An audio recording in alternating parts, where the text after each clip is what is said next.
Well, we're here at the Invisible to Invincible Summit, and I've been having a blast. I hope you have been too. If you haven't watched very many of the replays, go back and watch them because they're absolutely incredible. What we're learning here is about, showing up as ourselves. That's, I think, has been the most common theme between all of the speakers is to discover, or as Dolores shared, to remember who you were born as and to step into that person and to show up as yourself.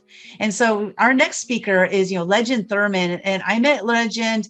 Again, she's going to tell me how, because I always get it wrong. I always feel like it was in Clubhouse, but it wasn't. But, I met Legend, and she started showing up at our networking events. And I just really loved, her, first of all, showing up, right? Showing up, constantly showing up, and then inviting her to be part of it and becoming our MC of the event. So again, showing up more, right? Showing up more, and then being part of, Invisible to Invisible No More, Invincible Forevermore book.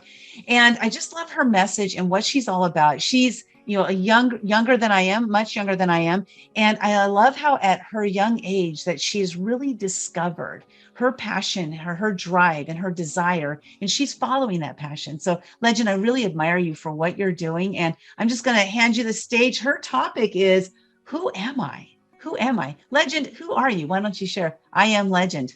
That's a movie, right? Thank you so much, Linda, for having me today.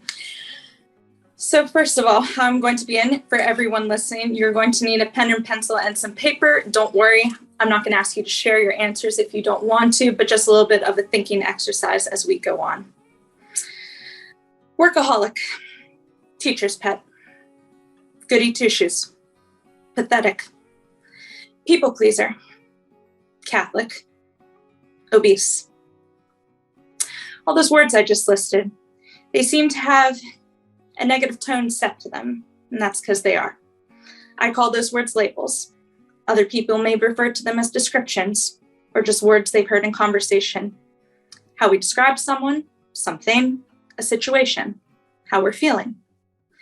But let me tell you, labels can hurt. Let's go back 25 years ago to a very simple image I'm going to picture for you. Imagine a 19 and a 20-year-old couple living in an apartment by themselves. The father is in the bathroom getting a shower, and his girlfriend is out in the living room, and she's also pregnant. She yells in, "Hey, how about the name Legend?" He yells back, "Yeah, I like it." Now, this couple also was planning on getting a cat at the same time. He comes out 15 minutes later. "So you really like the name Legend, honey?" "Yeah, I think it's a great name for a cat. I was talking about the baby. But lo and behold, I still got named Legend."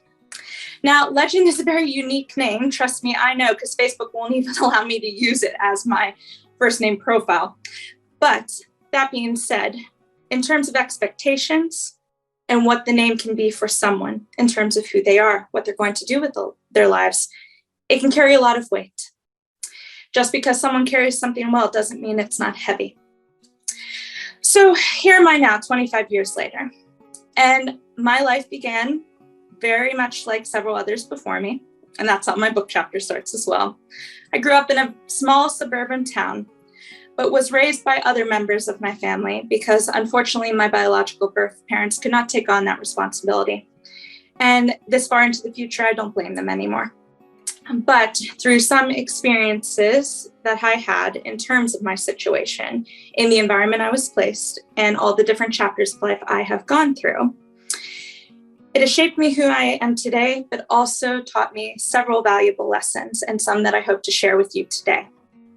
So imagine a young girl who is very much in an environment where she is loved and cared for by her great aunt, her grandmother, other family members, and she has some friends too. She works very hard because hard work was definitely something that was valued in this family. There was an expectation that you had to perform well in order to succeed in life. Now, success, where does that definition root in? Who sets the specific terms of one being successful? Is that in regards to career, your love life, your friendships, your connections? Have you changed the world in any capacity or manner? The term is very broad, but is individualistic to each individual person. But for someone who is very young and in an atmosphere where, again, hard work and determination is expected, sometimes there can be confusion in terms as to where that person is going to go within their life. Because I was raised by an unconventional family, I thought it was expected that I needed to prove everyone wrong in terms of not coming from your average family, that I can make something of myself. In this small suburban town, not many people left. A lot of the same people who I knew growing up are still there today, never left to go to college in a place that was more than 30, 45 minutes away.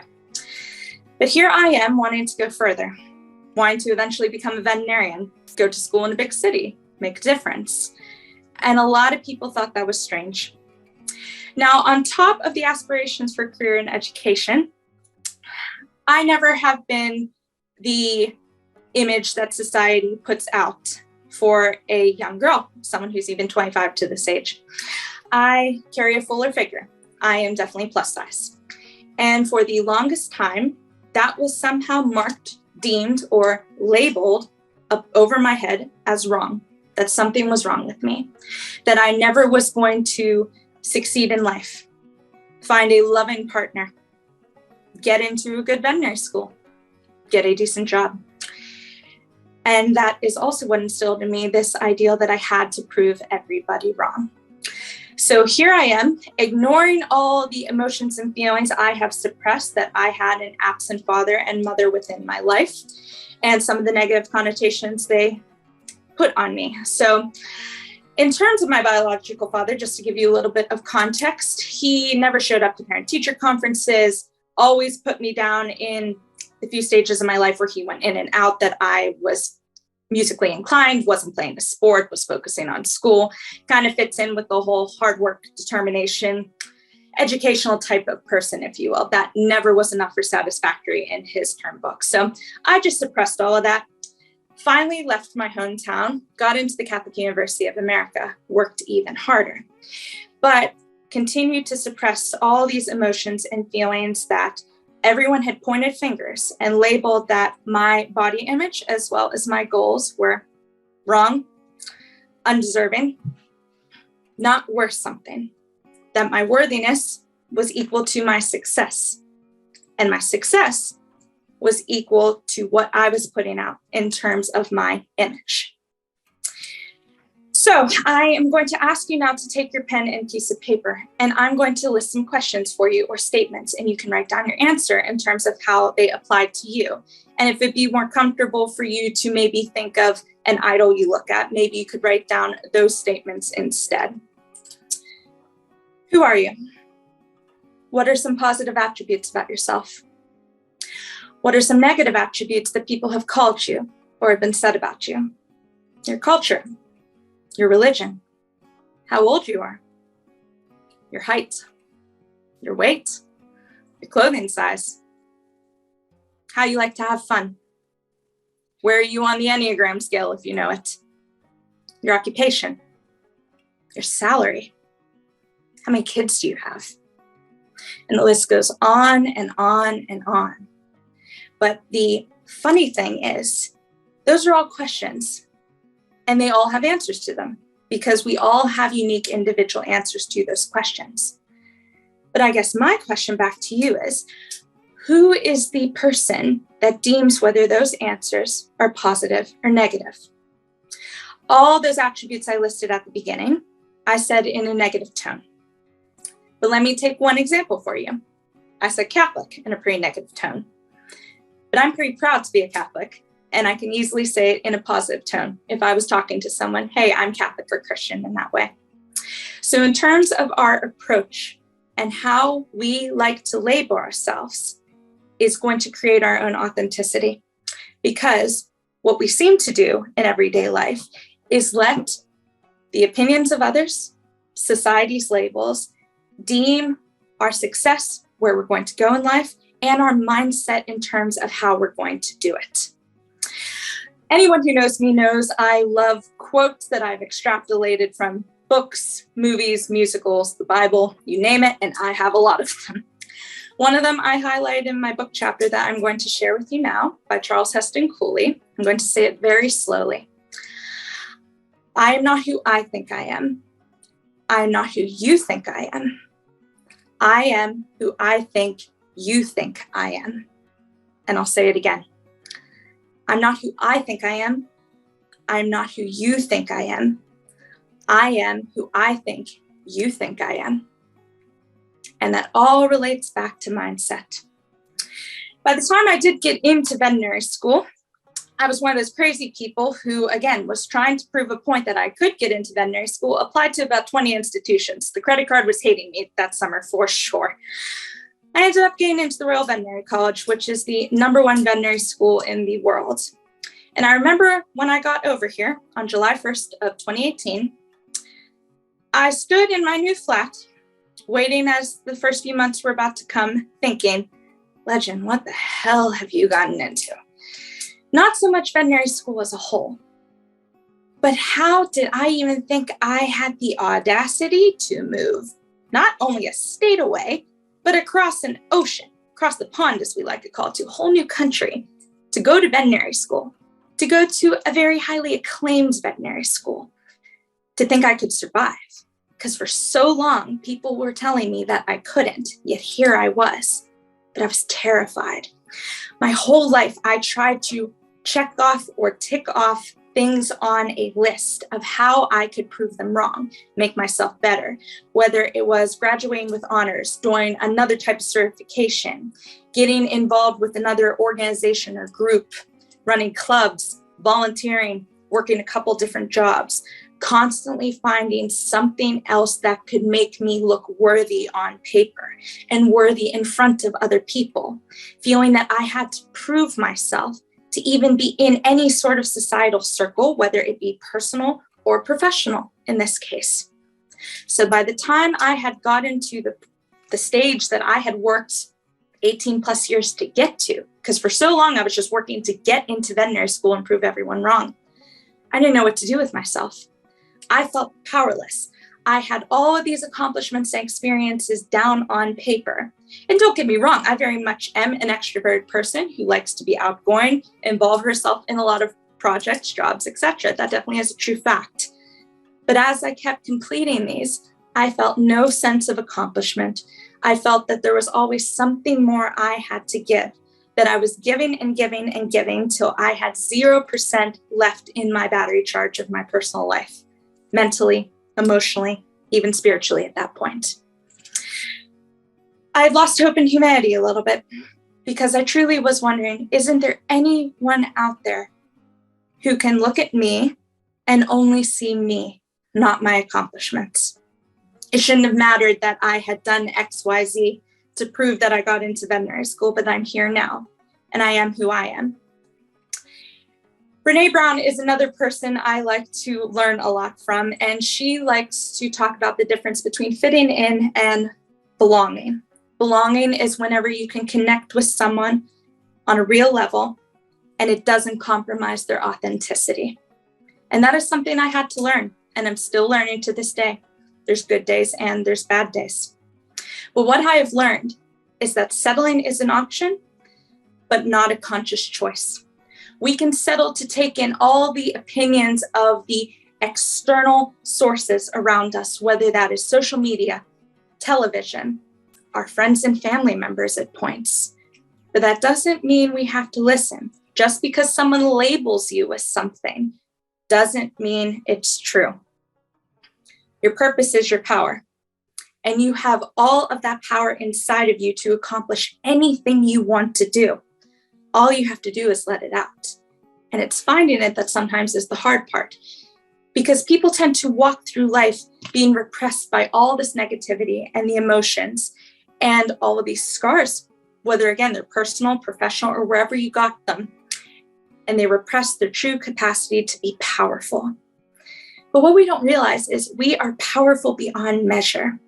We have every little tool in our toolbox to be successful. But now let's go back again to what defines success. I very much have this idea that every single person can build their own platform in terms of how they want to be successful. So if that is you in terms of checking off different experiences to, again, build your purpose to be powerful and make a change and a difference. That is completely fine. Just make sure you do it on your own terms, not on anyone else's, not society's agenda, not your family's agenda, your own agenda. Because when we let all these influences dictate the way we live our life, we are filled with a sense of inadequacy, anxiety, imposter syndrome that fuel us. But one thing to remember is that you're not alone. You can ask any of the ladies in this summit, or probably anyone that you know, that they have felt these feelings before. They have been labeled or described in a negative manner by someone or something, no matter at what stage of their life they have been in. It starts as early as childhood. And sometimes those can be the people closest to us, thinking that they are saying and doing these things because they love us, when really they're not looking at the true person that is in front of them and seeing how it influences their life. In my book, and again, sorry, I'm bringing up another quote here, I am a big fan of Kelly Clarkson. And an older song of hers, going back all the way to the early 2000s, is Breakaway.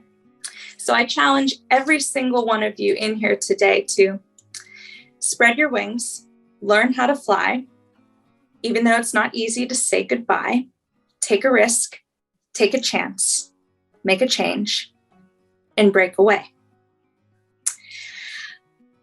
A common question that a lot of people will ask you whenever they're deemed with a challenge, maybe when they're seeking advice, is, who am I to be this? Or who am I to even take on this challenge or perform this duty? Well, let me ask you, who are you not to be?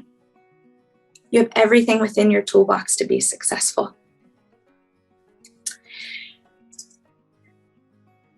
Daughter, friend, hardworking, patient, kind, ENFJ, Enneagram number 2, future doctor of veterinary medicine candidate, international number 1 best-selling author, legend. So I dare all of you in here today, build your own platform according to your own terms. Dare to lead with grit and grace, aspiring not to be a person of success, but a person of value. Thank you so much, Linda. Wow. That was amazing. You see the applause going? This is fantastic. And legend, you are legend. You are legend. That movie, always comes up. But this is fabulous. There was something that I wanted to address, as you said, just because someone labels you as something doesn't mean it's true. So how do we move from that space of, there's good labels. Like I was labeled as sunshine. Mm-hmm. So I adopted that because it was a positive, right? So how do we move beyond those negative labels? It's kind of why I made everyone do the writing exercise as well. Writing down positive, negative words, descriptions that you've heard. Granted, yes, someone called you sunshine. And sunshine, again, is something that is bright. It's light. When we imagine sunshine, all we see is this very happy picture. So of course you would adopt it and want to use it. It's something that is very complimentary and flattering. But say someone gets labeled as something that's maybe a little bit more derogatory, they're going to start looking at themselves in a derogatory manner or taking it to heart that I am this, it's holding me back. Clearly there's a problem because I'm not fitting to this ideal. When I say it's not true, what's not true is the tone that they are expressing, and is whether you choose to adopt that phrase and make it a part of your life or not. Like I used the example of me being Christian and Catholic. Some people would be like, oh my God, she's Catholic. I don't want to associate with her. Okay, clearly you have a problem with it. I think it's pretty great. Or for example, someone being, I hate the word obese, and I hate some of the other terms as well that I put in my chapter as well. Panda stomach, muffin top, things like that. Those were very derogatory when they were said to me as well. But now when I describe myself to others, I like to say that I'm very much a fuller person. I have a vessel that God has given me in order to love others. I am a fuller size and plus size, things that I'm comfortable with, which, yes, is one way of describing myself, but I chose to do it in that manner. I'm not adopting the negative connotation that someone else has thought they had the right to place upon me when they didn't in the first place. Fantastic. I love that. And congratulations for coming to these conclusions at a younger age. Some of us didn't come to this conclusion until we were like me, in my 50s, right? And so congratulations. I'm so happy for you, because I love it when I meet younger people who've discovered these things at a younger age, because you have so much ahead of you. And you standing there like, what the hell did I just do? I mean, here I am. Who made me think I would be able to be accepted into this college that you did get accepted into, that you're on your 4th year? Is that correct? Final now. Final year. And you look back and think, that many years ago that you were sitting there like, what am I doing? Do I deserve this? Am I worthy? Right? That's whatever questions. And here you are doing it. So congratulations on making those moves. Legend, I'm going to ask you this question. Sherry brought it up at the last segment. The question is, what do you want?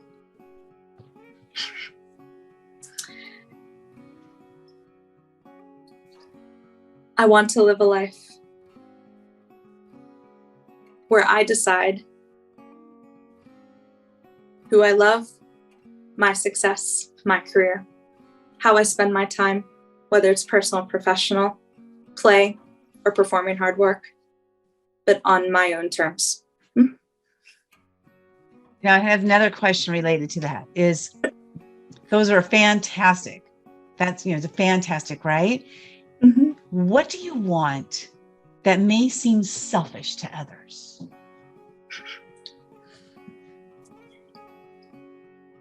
That I would like to grow. And when I say grow, that means personally and professionally. A lot of people think that they need to be stagnant within their career or even in their life. But I always want to keep learning and never stop. Just because you've graduated, gotten the degree, a piece of paper, it doesn't end there. You are learning till the day you die and leave this planet. Because again, there's always something else to learn, always something else to improve and be better at. It doesn't mean you're a failure because you haven't, or maybe you need to spend a little more time on it. But again, it's something that is valid. For example, I very much want to grow to a higher level within the veterinary profession. The 50-year plan is to eventually be CEO of the AVMA. That's a dream. But again, something I want to constantly grow towards. And I don't think it's wrong that I am daring to have that as a career aspiration, or that I eventually want to get married and have kids in the long run. It's not happening right this second, but there's nothing wrong with believing that just because I am a plus size woman that I can't, and that someone can love me for being 100% uniquely me. Oh, that's so beautiful. Oh, I just love you, Legend. I know Dolores put that, such a great human. I love Legend, just so incredible. And I'm so excited that you stepped into, who you are. And I love the beginning, how you shared those words, and then sharing how the way you said them, right? And then how you can say the same words in a different way, giving it different meaning. And what meaning are we giving to the words that we're hearing, or the words that we're saying? What meaning are we giving to them? And so this is fantastic. Legend, share with everybody how they can connect with you. You can connect with me best way and for professional purposes on LinkedIn. I'm Legend Thurman on there. They haven't restricted the name Legend, which is great. I'm also on Instagram, and then probably for direct communication, the best email is legendthurman@gmail.com, which I also will put along with my author page and a few others in the chat too.